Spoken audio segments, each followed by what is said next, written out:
ప్రస్తుతం పశ్చిమాసియాలో యుద్ధ మేఘాలు కమ్ముకుంటున్న వేళ అమెరికాలో ఒక ఆసక్తికరమైన రాజకీయ పోరు మొదలైంది. ఇరాన్లో అధికార మార్పిడి తెస్తానని ప్రగల్భాలు పలికిన డొనాల్డ్ ట్రంప్కి ఇప్పుడు సొంత దేశంలోనే గడ్డు కాలం ఎదురవుతోంది. దీనిపై ట్రంప్ అన్న కూతురు మేరీ ఎల్ ట్రంప్ చేసిన తాజా ట్వీట్ ఇప్పుడు అమెరికా రాజకీయాలు కుదిపేస్తోంది. మేరీ ట్రంప్ తన ట్వీట్లో అత్యంత పదునైన విమర్శలు చేశారు. చివరికి డొనాల్డ్ అనుకున్నట్లుగా అధికార మార్పిడి జరుగుతోంది, కానీ అది ఇరాన్లో కాదు, అమెరికాలో అంటూ ఆమె ఎద్దేవా చేశారు. అంటే ఇరాన్ ప్రభుత్వాన్ని కూల్చాలని చూస్తున్న ట్రంప్ ఇప్పుడు తన సొంత కుర్చీని కాపాడుకోలేని స్థితిలో ఉన్నారని ఆమె ప్రపంచానికి చాటి చెప్పారు. ఇది కేవలం ఒక ట్వీట్ మాత్రమే కాదు, ట్రంప్ వ్యతిరేక గాలి అమెరికాలో ఎంత బలంగా వీస్తుందో చెప్పడానికి ఒక ఉదాహరణ. మేరీ ట్రంప్ తన ట్వీట్ చివరిలో నో కింగ్స్ అనే పదాన్ని వాడారు. అమెరికా అధ్యక్షుడిగా ఉంటూ ట్రంప్ ఒక రాజులా ప్రవర్తిస్తున్నారని, రాజ్యాంగాన్ని ధిక్కరిస్తున్నారని ఆమె ఆరోపిస్తున్నారు. అమెరికా అనేది ప్రజాస్వామ్య దేశమని, ఇక్కడ నియంతృత్వానికి చోటు లేదని ఆమె గట్టిగా హెచ్చరించారు. యుద్ధం పేరుతో ప్రజలను తప్పుదోవ పట్టించి అధికారాన్ని గుప్పెట పెట్టుకోవాలని చూస్తున్న ట్రంప్ వ్యూహాలను ఆమె బహిర్గతం చేశారు. ఇరాన్తో యుద్ధం అంటే అది కేవలం రెండు దేశాల మధ్య పోరాటం మాత్రమే కాదు, దీనివల్ల అమెరికా ఆర్థిక వ్యవస్థ చిన్నాభిన్నమవుతోంది. వేల కోట్ల డాలర్లు యుద్ధం కోసం ఖర్చు చేయడంపై అమెరికా పౌరులు ఆగ్రహంతో ఉన్నారు.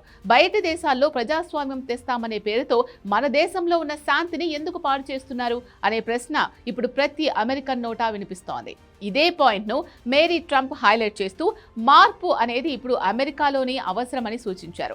రాజకీయాల్లో ప్రత్యర్థులు విమర్శించడం సహజం, కానీ రక్త సంబంధీకులే, అది కూడా అత్యంత దగ్గర వ్యక్తులే బహిరంగంగా విమర్శలు చేయడం ట్రంప్ ఇమేజ్ను డ్యామేజ్ చేస్తోంది.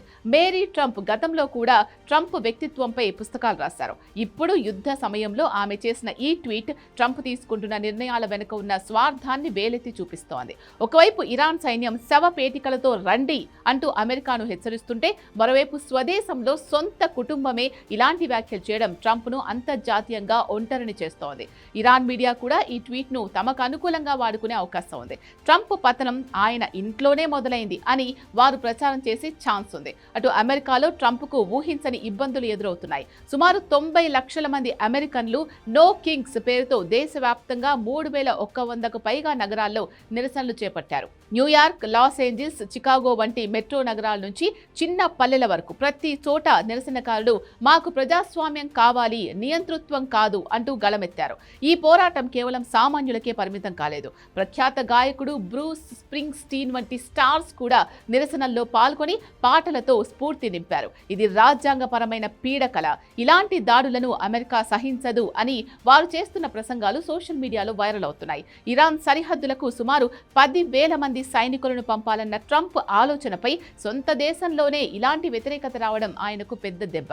మేరీ ట్రంప్ చేసిన ఈ ట్వీట్ రాబోయే పెను మార్పులకు సంకేతం అంటున్నారు నిపుణులు. ఇరాన్ను దెబ్బతీయాలని చూస్తున్న ట్రంప్ తన సొంత దేశంలో ప్రజల ఆగ్రహానికి గురవుతారా? అమెరికాలో అధికార మార్పిడి నిజంగానే జరుగుతుందా? కాలమే సమాధానం చెప్పాలి.